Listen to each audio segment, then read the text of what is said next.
Depuis Goldman, t'es passé côté créateur. Ouais. Maintenant, c'est quoi la différence au quotidien dans tes rapports que tu as avec les gens avec qui tu travailles par rapport à ton ancien job? Bah, déjà, moi, ce qui me surprend, ce que je disais, tu vois, un peu qu'on a évoqué au début, c'est à quel point, quand tu es dans le monde de la finance et tout ça, et que tu sacralises ces métiers-là, que tu penses qu'il faut être hyper intelligent pour faire ces jobs-là, tu te rends pas compte de la réalité. Et quand tu vas dans le monde des entrepreneurs, enfin, tu réalises à quel point. Moi, j'ai réalisé à quel point j'étais nul, en fait, en arrivant dans l'entrepreneuriat. Tu vois, mes potes qui sont entrepreneurs, qui ont monté des boîtes, qui ont gagné pas mal d'argent là-dessus, sont beaucoup, beaucoup plus compétents que moi. Et je me rends compte qu'en fait, j'allais dans le mur parce que tu apprends des choses en manque les 2-3 premières années à peu près, et ensuite tu n'apprends plus rien. Donc tes compétences n'évoluent plus du tout. Par contre, ton salaire continue d'augmenter. Et comme toi, tu as de l'ego, tu te dis, si je gagne 300 000 euros, si je gagne 800 000 euros, c'est parce que je vaux 800 000 euros, tu vois, parce que je suis trop fort. Et en fait, pas du tout, tu vois, c'est ça qui est marrant. Et donc, j'ai pris une vraie claque en arrivant dans ce milieu-là, en voyant à quel point j'étais nul, à quel point, en fait, je baignais pas du tout dans un milieu d'excellence. Je baignais dans un milieu très, très scolaire et protégé, voilà, parce que c'est des gens. Tu vois, les banques, en fait, ils sont juste au bon endroit, au bon moment, tu vois, ils sont juste présents sur chaque transaction financière. Et donc, ils prennent un fees à chaque fois, tu vois. Et le système qui est en train d'être retourné un peu aujourd'hui avec les néobanques et tout ça, mais le système a été comme ça depuis des générations. Donc, la douille, elle est installée, tu vois. Dans l'entrepreneuriat, c'est beaucoup plus dur de faire de l'argent, tu vois, ça demande des vraies compétences. Donc, je dirais, c'est ça, la principale claque que j'ai pris en sortant de ce monde-là, c'était ça. C'était de voir à quel point, enfin, de désacraliser vraiment le truc et de me rendre compte. Parce que quand tu es à l'intérieur, tu t'en rends pas compte, en fait. Il y a tellement. Tout le monde parle tellement comme ça, il y a tellement une culture, tu vois, où on sacralise ces métiers-là, que c'est très dur de s'en rendre compte, tu vois.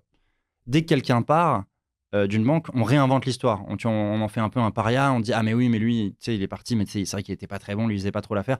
2 mois avant, le gars était une star en interne et tout ça. Donc il y a toujours cette culture c'est très dur pour des banques prestigieuses d'accepter que quelqu'un soit parti, donc ils disent que c'est eux qui ont choisi qu'ils partent et tout ça, tu vois. Donc il y a cette culture d'ego qui est très très forte et tu t'en rends même pas compte et tu t'en rends compte que quand tu le quittes, tu vois, à quel point il y avait beaucoup de trucs qui étaient bullshit de ce point de vue-là, quoi. C'était quoi les horaires typiquement que tu faisais en banque?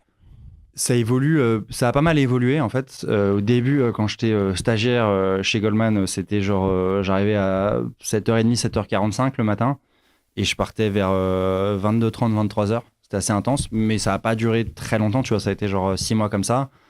Ensuite, junior, je dirais 8h, 22h, 8h, 21h.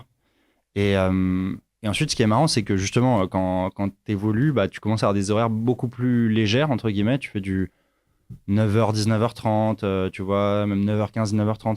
À un moment, quand j'étais associate, pour la petite histoire, je faisais de la boxe anglaise, je m'entraînais 5 fois par semaine. Donc, je faisais 2 entraînements de cardio, 2 de sparring et 1 de muscu, tu vois. Et donc, enfin, voilà, ça te montre que tu pouvais quand même avoir un lifestyle qui est complètement différent de quand tu es junior, quoi.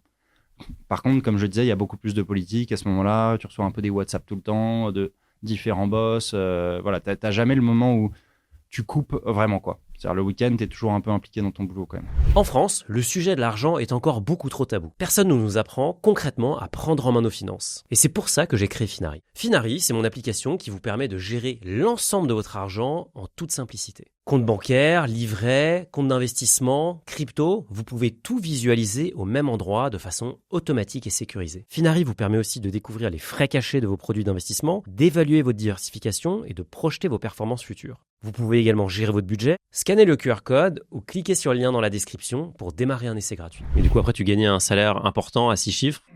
Comment tu le dépensais? Comment tu flambais? Moi, je suis quelqu'un d'assez économe. En fait, j'étais pas trop. Je sens que ça choquait mes collègues. À un moment, en fait, mon but, c'est de me faire des vacances avec mes potes. Et mes potes, ils avaient pas forcément les moyens. Et donc, à un moment, j'étais parti en Islande et j'étais avec un pote qui avait vraiment pas de thunes. Tu sais, l'Islande, ça coûte un peu d'argent. Et donc, je lui ai dit, écoute, t'inquiète, on va faire le truc le plus cheap possible. On prend juste l'avion, on prend un EasyJet, tu vois. On loue une bagnole là-bas, on ramène une tente. Et juste dans l'avion, parce que la bouffe, elle coûte cher là-bas, on prend un carton. Et tu vois, on paye un bagage EasyJet, on prend un carton de 50 balles avec que de la bouffe lyophilisée dedans, tu vois. Que tu réchauffes avec de l'eau chaude et ça. Et ça, j'avais dit ça en rentrant, que je m'étais fait ces vacances-là à mes collègues, ça les avait choqués, quoi. Ils m'avaient dit, mec, mais on te paye, qu'est-ce que tu branles et tout ça, quoi. Alors qu'eux, ils sont en mode à te montrer leur hôtel 5 étoiles. Tu vois, je me souviens, j'avais un collègue qui me montrait son hôtel 5 étoiles, il me montrait la salle de bain. Il me disait, là, tu vois, tu peux bouffer les sushis par terre dans la salle de bain, tu vois. Je disais, mais on s'en fout. Tu vois. Et ouais, c'est marrant. Mais enfin bon, après, chacun a un peu son rapport à l'argent. Moi, je pense que j'ai un rapport à l'argent un peu particulier aussi du fait que je viens d'un milieu hyper privilégié, donc j'en ai jamais manqué. Donc peut-être que tu vois, ceux qui découvrent un peu ce que c'est que l'argent aussi, peut-être qu'ils ont un rapport différent. Enfin, j'en sais rien. Mais c'est vrai que je constatais que c'était une vraie différence entre moi et 99,9% des gens dans la salle de marché, c'est que ça m'excitait pas le pognon. Ouais. C'était quoi les trucs les plus fous que tu as vus en termes d'achat post-bonus? Souvent des bagnoles, des montres, des trucs comme ça, quoi. Souvent des gars qui s'envoient une petite montre à, je connais pas trop en monde, quoi, mais entre 20 et 50, quoi. Voilà. Ouais, bagnole, ce genre de trucs, quoi. Mais encore une fois, comme moi, ça m'intéressait pas trop, ça m'excitait pas trop ces trucs-là. Je pense que je suis passé à côté des histoires les mieux pour ton audience, quoi. Mais voilà. La salle de marché, ça fait rêver. Il y a plein de films qui ont traité du sujet, notamment Loup de Wall Street, et qui ont certainement aussi participé au mythe qu'il y a autour de l'ambiance qui y règne. C'est quoi le truc le plus fou, ou le plus choquant que toi, t'aies vu quand tu y as bossé? En fait, je me souviens d'anecdotes où quand ça m'avait marqué, en fait, la toute première fois que je rentre dans une salle de marché, je me souviens que ça m'avait marqué le dawa que c'était, quoi. Tu vois, genre, en fait, j'arrive, c'était à la BNP, donc dans une salle qui s'appelle, un bâtiment qui s'appelle la Maison Dorée, tu vois. C'est un ancien mi-restaurant, mi-bordel, donc c'est un peu particulier, tu vois, assez bas de plafond et tout, et une grande salle de marché comme ça. C'est dans Paris ou c'est à La Défense? C'est dans Paris, ouais. C'est dans Paris, c'est boulevard des Italiens, c'est à côté d'Opéra. Du coup, j'arrive là, et en fait, t'as les traders dans un coin, à la BNP, t'as les structureurs, donc moi j'étais structureur, et t'as les vendeurs.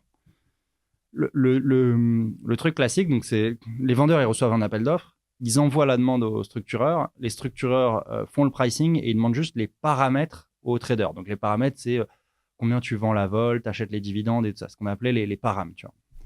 Et donc ça, c'est pour les trucs qui demandent un pricing de la structuration. Et pour ce qui se price direct sur la plateforme, bah, tu avais juste les traders qui devaient valider leurs param et ça renvoyait la demande. En fait, dans les banques françaises, tu avais un peu cette mentalité où les ingénieurs, les polytechniciens, les centraliens étaient au-dessus de tout le monde. Et donc, vraiment, ils chiaient sur les sales. Tu vois. Quand les sales venaient leur parler, ils leur chiaient dessus. Donc, en fait, les sales, ils étaient terrifiés d'aller parler aux traders. Tu vois, même des mecs de 30-35 ans, ils se chiaient dessus d'aller parler aux traders. Donc, du coup, ils envoyaient les stagios aller faire la demande de paramètres aux traders. Tu vois. Et je me souviens d'un gars que, en plus, c'est marrant parce que peut-être les gens le connaissent. C'est Patrick Patoche, tu vois qui c'est ou pas? Non. Non, Patrick Chotard, ça te dit rien? De nom, ouais. Ah, Si. ça, ok. Bon, bref, maintenant, il a monté un cabinet qui s'appelle l'Inseus et tout ça. Bon, bref, à l'époque, il était stagio, c'est moi aussi, et je le vois courir dans la salle comme ça. Il revenait de la demande aux traders comme ça, il court, il fait ils ont changé les param comme ça, tu vois. Et genre, je dis c'est quoi ce truc de fou, quoi. Genre, bon, bref, je sais pas si ça vous parlera, mais pour moi, je me suis dit vraiment, on arrive dans un truc un peu de fou, quoi. L'ambiance, elle est très particulière, ouais. Très, très particulière dans la salle de marché.